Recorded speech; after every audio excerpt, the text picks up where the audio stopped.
আজকে পুলিশের মধ্যে 10 জনের মধ্যে যদি একজন দোষী থাকে 9 জনের উপর আপনাদের রাগ দেখায় না। পুলিশ সদস্যদের প্রতি অহিংস হতে আহ্বান জানিয়েছেন ঢাকা বিশ্ববিদ্যালয়ের আইন বিভাগের অধ্যাপক ডক্টর আসিফ নজরুল। চলমান পরিস্থিতি নিয়ে পুলিশের উপর হামলা করতে নিষেধ করেছেন তিনি।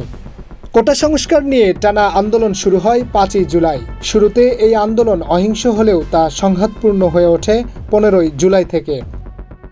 তৎকালীন আওয়ামী লীগ সরকারকে বেঁধে দেওয়া হয় কোটা সংস্কারের কয়েক দফা দাবি। বৈষম্য বিরোধী ছাত্র আন্দোলনে শিক্ষার্থীদের দাবি মেনে নিলেও ছাত্র হত্যা, সাধারণ শিক্ষার্থীদের ওপর ছাত্রলীগের হামলা, মামলা ও হয়রানির প্রতিবাদে শেখ হাসিনার সরকার পতনের এক দফা দাবি দেয় ছাত্ররা। এই আন্দোলনের শুরু থেকেই ঢাকা বিশ্ববিদ্যালয়ের অধ্যাপক ডক্টর আসিফ নজরুল ছাত্রদের যৌক্তিক দাবির পক্ষে অবস্থান করেন। সর্বশেষ গতকাল সোমবার বৈষম্য বিরোধী ছাত্র আন্দোলনের সরকারের পদত্যাগের এক দফা দাবির মুখে প্রধানমন্ত্রীর পদ থেকে পদত্যাগ করেছেন শেখ হাসিনা। পদত্যাগ করে বেলা 2:30টার দিকে একটি সামরিক হেলিকপ্টারে ভারতের উদ্দেশ্যে রওনা দেন তিনি।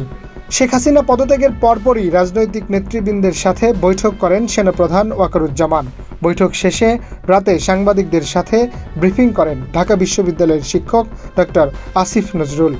এই সময় পুলিশের সাম্প্রতিক কর্মকাণ্ড উল্লেখ করে তিনি বলেন, কিছু কিছু পুলিশ সদস্য বাড়াবাড়ি করেছেন, কিন্তু অনেক পুলিশ আছে তারা ছাত্রদের দাবির সঙ্গে সহমত ছিলেন। তিনি বলেন, আমি এমনও দেখেছি আহত শিক্ষার্থীকে এক পুলিশ শিশুর মতো কোলে তুলে নিয়ে যাচ্ছেন।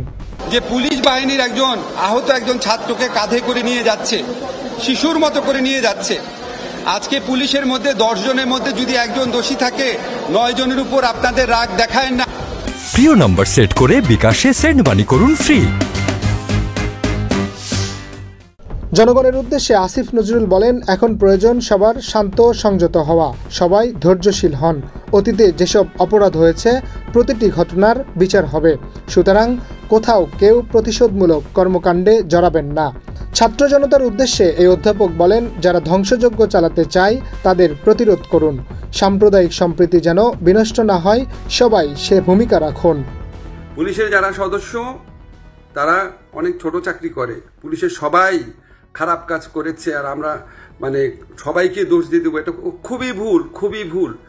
সবাই অত্যাচার করে নাই, অনেকে বাধ্য হয়ে করেছে। তারা নিচের লেভেলের অফিসার, উপরের লেভেলের অফিসারের কথা শুনতে হয়, নাহলে চাকরি থাকে না।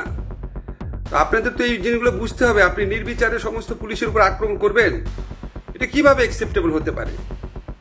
আজকে আমি সংখ্যালঘু সম্প্রদায়ের উপর আক্রমণের ঘটনা শুনেছি, আমার পরিচিত সার্কেলেই 2-3টা ঘটনা শুনেছি, যা এটা একটা টোটালি আনএক্সেপ্টেবল জিনিস। এটা হতে পারে না। এটা আপনি যে পশু শক্তির বিরুদ্ধে লড়ে আপনি বিজয় অর্জন করেছেন, আপনি যদি সেরকমই পশু শক্তি দেখান তাহলে মানুষের কাছে তো এই বিজয়ের আবেদনটা ছোট হবে। Harunur Rashid, channel I, Dhaka.